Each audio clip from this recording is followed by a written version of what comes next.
for those people who are watching and thinking about, organisational impact strategies, and they're in that process, which I'm sure people always are, and there's always strategy renewals and things going on, what advice would you give them based on the things that you saw when you were doing this work?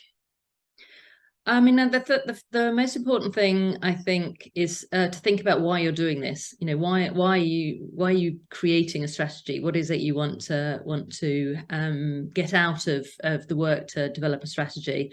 And then that will help you think about what sort of strategy you need. So is it that you want to do better impact, or is it that you've got specific change objectives in mind? And that will help decide what sort of impact strategy you're going to generate.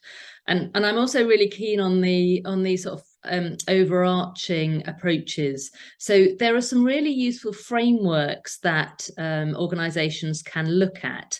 And so there are some sort of benchmarking type activities. In the UK, the NCCPE public engagement body has got an approach which kind of allows organizations to kind of test where they are in various different arenas of strategy.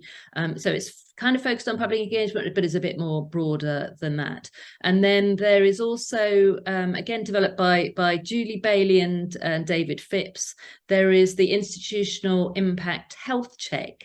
And again, that's a sort of way of benchmarking yourself in different areas. And we looked at a number of these different frameworks and how they fitted into the different strategies we were looking at. And most of the strategies kind of ticked off those different themes, if you like, matched them to what was in the frameworks. But I think mission and leadership were two areas which were not maybe as well covered in the strategies we looked at as in some of those frameworks. There's also the sort of knowledge exchange Concorda 8 principles, which is a really useful thing that people could look at if they're developing their own strategy.